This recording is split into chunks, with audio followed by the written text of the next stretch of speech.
Hi friends, today I am going to tell 85 Divya Desam Tirukkolur Perumal Vaidya Manidi Perumal நித்திய வித்தகர் புஜங்க சைனம் கிழக்கே பெருமாள் தாயால் கோமலவல்லி நாச்சியார் விமானம் ஸ்ரீகார விமானம் தீர்த்தம் தாமிரபரி நீரடி குபேர தீர்த்தம் பிரதிஷம் குபேரன் மதுரகவரி ஆழ்வார் மங்களாசன் நம்மாழ்வார்களால் 12 பாசனங்கள் பாடப்பட்ட கரையிலிருந்து 2 கிலோமீட்டர் தொலைவில் உள்ளது. 82வது திவ்ய தேசம் திருக்கோளூர். மதுரகவி ஆழ்வார்களோட அவதார ஸ்தலம். ஆழ்வார்க்குள்ள ஆழ்வாரை தெய்வம் என்று கொண்டு இருந்தவர் மதுரகவி ஆழ்வார். நம்மாழ்வார் தெய்வமாக கொண்டு பாடியிருக்கிறார். 11 பாசுரங்கள் பாடி 11 வைத்தார். அதைத்தான் 4000 பெற்றார் என்று நினைத்து தந்தவர். கிடைக்கும் என்று அவருக்கு கிடைக்கவில்லை. இந்த 11 பாசரம் 12,000 தடவை சொல்லி நம்மாழ்வார் பிரதிஷ்டம் 4000 கொடுத்தார் என்று பார்த்தோம். இந்த 11 பாசுரத்தை பாடியிருக்கிறார் மதுரகவி ஆழ்வார். அவரை அவதாரித்த ஸ்தலமாகவும் திருக்கோளூர் பெருமாள் வைத்தநிதி பெருமாள் திவ்ய தேசங்கள் 85வது திவ்ய தேசம். குபேரன் ஒரு முறை பார்வதியை தவறாக பார்த்தத பார்வதி தேவி சபித்து விட்டார்.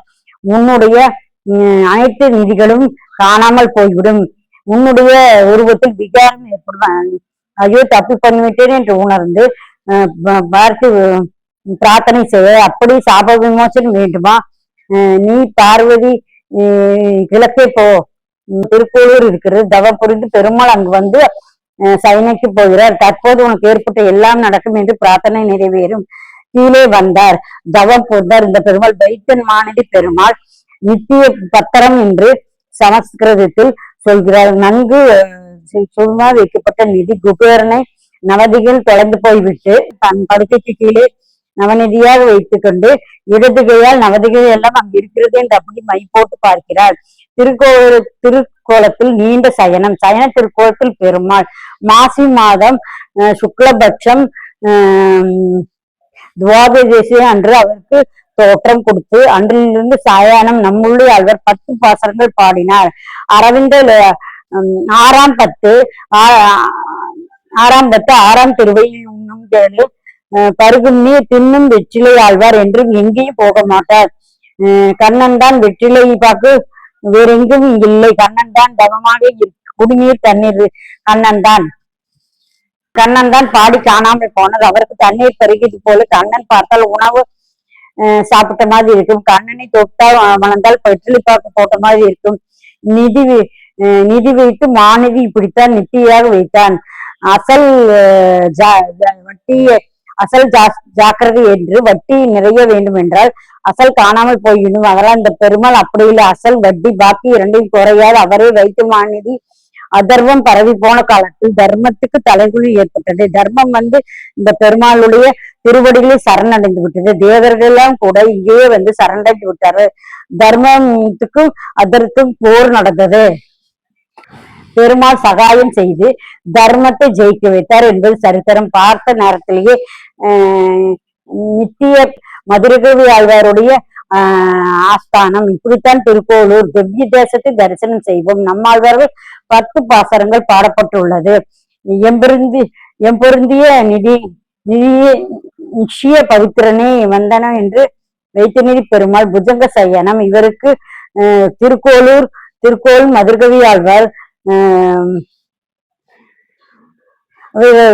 அறுவர்கள் இடுக்கி கொண்டு இருக்கிறாயா அமர்ந்து போடுவதற்கு இடது கையால் மை போட்டு அங்கே எங்கே இருக்கு நிதி எங்கே இருக்கிறது என்று, அது போல நவமிகை எங்க இருக்கு. கடைசியாக குபேரனும் நிதியை வீட்டு அவருக்கு அனுகிரகம் செய்த பெருமாள். குபேரே தீர்த்தம் தாமிரபரணி ஆனது. ஸ்ரீ கர விமானம் லக்ஷ்மி சம்பத்துடைய கொடுக்கும் விமானம். குபேர நவநிதிகள் மதுரகவி ஆழ்வார் எல்லோரும் பிரதிக்ஷம். இந்த திருத்தலத்துக்கு ராமானுஜர் எழுந்திருந்தோம். அப்போது அந்த ஊரில் இருந்து ஒரு பெண்மணி வெளியேறி கொண்ட பெண்ணே, இவர் வெளியூர் போகிறார், நாங்கள் எல்லாம் திருக்கூளூர் போக வேண்டும் காத்திருக்கும்போது நீ ஏன் வெளியே போகிறார்?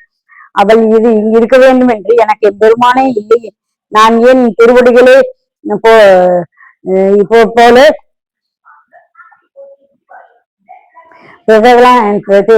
திகையாக போல திருவடி பிரகலாதனை போல இல்லை. உண்டே உண்டு கொண்டேன்.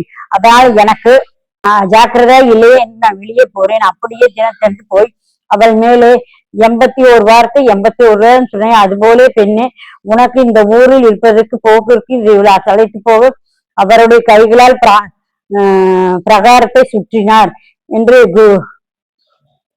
குருபுரமாக சொல்லப்பட்டிருக்கிறது. திருக்கோளூர் பெண் பிள்ளை ரகசியம். மதுரகவி ஆழ்வார் அவதாரித்த ஊர். மதுரகவி ஆழ்வார்களால் ஆசன நிஷ்டையால் இருப்பார். மற்ற ஆழ்வார்கள் எல்லாம் பெருமாளையே பெருமாள் என்று பற்றியவன். அதனால் ஆச்சாரியன் நம்மாழ்வாரை தெய்வமாக கொண்டு ஆடியவர். அதுபோல இருந்தும் மதுரகவி ஆழ்வார் 9 வகையான நவநிதிகளுக்கும் எண்ணிலடங்கா பெருஞ்செல்வத்துக்கும் தலைவாடி காப்பாளனாக அவர் புரிந்து இரண்டும் குபேரன் சிறந்த சிவபக்தனாக இருந்தான். ஒரு சிவன் இங்கே சிவனை வழிபடும் போது செய்தான். அப்போது சிவன் தனது பத்தியான உமையோடு அன்போடு பேசிக் கொண்டிருந்தார். உமையவள் அதில் அழகில் மயங்கி கண்ணால் பார்த்தார் குபேரன். இதை பார்த்து காட்ட ஊமையாய் மிக்க சினம் கொண்டு, நீ கெட்டு எத்துடன் பார்த்தால் ஒரு கண்ணை இன்னொரு இருப்பாய், உருவம் விகாரமாகிறது என்று கபித்து விட்டார். நவநிதிகளும் பார்த்துவிட்ட உண்மையவள் மிக்க சினம் கொண்டு, நீ கெட்ட கிண்ணத்துடன் பார்த்தால் நீ ஒரு கண்ணை இழப்பது, உருவம் விகாரம் அடைய கடவுது என்று சபித்து நவநிதியில் உன்னை விட்டு கலவ கடவதென்று. உடனே நவநிதிகள் குபேரர் விட்ட கன்று தங்கள் தஞ்சமடைவுக்கு தகுந்த தலைவன் இல்லை என்று தம்மை காத்த அபயம் அளிக்குமாறு பெருமாளின் நதிக்கரையில் நீராடி பெருமாளை துதிக்க அப்பெருமாள் திருக்கரையில் நவநீதிகளால் காட்சி கொடுத்து எம்பெருமாள் அநீதிகளுக்கு பாதுகாப்பு கொடுப்பது போல அவைகளெல்லாம் அரவணைத்து பள்ளி கொண்டார். நிதிகளை தன் பக்கத்தில் வைத்துக் கொண்டு பாதுகாப்பு அதன் சயன் கொண்டதால் வைத்துமாநிதி பெருமாள் என்று திருநாமம். தீர்த்தமாடியதால் இங்கு தீர்த்தமாடுவதற்கு நிதி தீர்த்தம் என்று பெயர் உண்டாயிற்று. நாமும் சென்று 85வது திவ்ய தேசம் திரு வைத்தநிதி பெருமாளை வணங்கி அனைத்து நிதிகளும் நாம் அடைந்தமாறு வேண்டிக் கொள்வோம். Okay friends, bye. Please subscribe my channel. Okay, by.